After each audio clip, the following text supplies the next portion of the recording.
Welcome back again! So, panibagong ganap ng buhay ng iyong Inday Makulay. So, for today's vlog mga ka-Inday ko, ito nga pala yung araw ng flight namin papuntang Cebu. At kung nagtataka kayo kung bakit ngayon ako nakapag-update, paano ba naman kasi pagdating talaga namin sa Cebu dahil wala na nga taga akong oras makapag-voice over dun at dahil more on activities nga kami. Kaya hayaan nyo na ako ngayon magsalita kasi namiss ko kayong kakwentuhan. But anyways, dahil dito muna tayo sa mga pangyayari. Pagdating nga pala namin dito sa airport na Day, ay nilapag ko muna dito yung aking malita. Paano ba naman kasi dahil wala pang flight mangyayari Day, pero yung gulong ko tanggal na, nanggigigil talaga ako sa araw na to. Parang siya nga talaga Day, biglang bumitaw na hindi magpapaalam. Hoy! Grabe, gugma naman yan Day.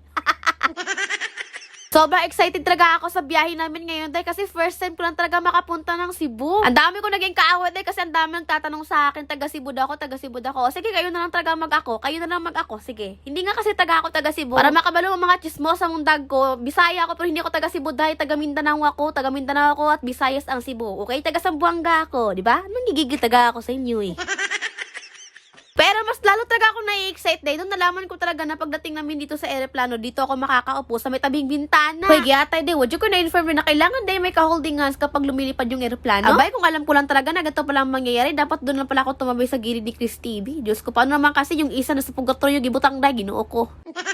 So, yun na nga dahil lumipad rin pala dito yung aeroplano namin papuntang Cebu. Kaya see you Cebu. Siyempre, yung kaluluwa ko din dito dahil lumilipad dahil ba, oy. Pero kahit sabihin ko man talaga sa inyo na ilang beses na ako nakasakay ng aeroplano dahil pero yung kakulbak ko talaga dahil sa dughan ko dahil ba hindi talaga magwala-wala dahil, oy. Diyos ko dahil iba-iba kasi talaga mga iniisip ko dahil habang nasa biyahe talaga kami dito. Buti na lang talaga at may pakain talaga dito dahil kasi gutom na talaga ang person dahil akong bitok ni reklamo na gitawon.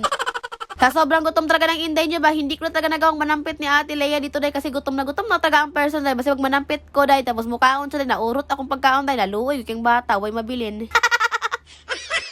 At nung nakita ko nga to mga ulap dito sa labas dahil iba naman din yung pangarap ko. Pangarap ko naman maging si Doraemon dahil patalon-talon lang sa ulap, ganon. After ng ilang minutes ng biyahe namin dahil wala pa kasi isang oras nakabaon na kami dito sa Cebu. Kaya welcome Cebu! So, maraming pa na uwing kalapaglang po natin sa Paliparang Pandaigdig ng Hakdan, Cebu. Maligayang pagdating sa Cebu. Tayo po ay patungong Terminal 1 para sa inyong maayos na pagbaba. At so, ayun na nga mga ka-Inday, nakababa na rin pala kami dito sa sinasakyan namin. Napakalaking piraw. Aeroplano pala. Pagkababa pa lang talaga namin dito dahil Diyos ko nakakatouch talaga yung mga taong Cebuano lalo na pag Bisaya. Layo pa lang kay kaday dagko na kana sila ngisi dahil sa mga anak reachable ang mga Bisaya dahil bisagwa mi kay raday mga himan sinon jud kay mi kay mga butan man mi. Pero dahil mas makulban jud kaday ko nang tawhan ang gagisin mo layo pa lang kay ka ay nako pag wala na day utang gyud day. Napakaganda talaga dito sa Cebu dahil lalo na to nasa gilid ko. Ay Diyos ko, napakaganda talaga ng haba ng ilong ba oy. At so, yun na nga mga ka-Inday, pagdating namin dito sa airport dahil ay mag-aantay na lang kami dito ng bus na sasakyan namin papunta doon sa pagstihan namin dito sa Cebu. So, dahil nandito na kami ngayon sa Cebu. Ayan, tumatabi na naman siya. Ayan, tumatabi na naman siya sa akin. Sunod-sunod na siya dahil sunod-sunod.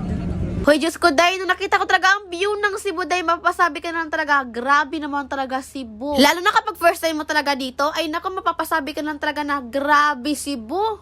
Ang init mo din pala. Kala mo naman kung ano, no? Sobrang init din pala, dahil kala ko naman talaga, sorry, Japan, kay malamig, yata, yung gano'n yun. Ano ta? Takbo! Takbo! Naiwan!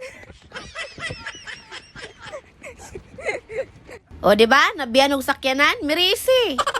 Ay nako, dahil nakaka-overwhelm talaga itong mga Cebuanos dahil pagrating talaga namin dito dahil dito kasi agad kami pumunta sa may shop kung saan dito yung mga napakatibay nating gulong ang Quick Tarts dahil wala akong masasabi sa mga Cebuanos kundi apakasulid nyo, grabe! Quick Tarts!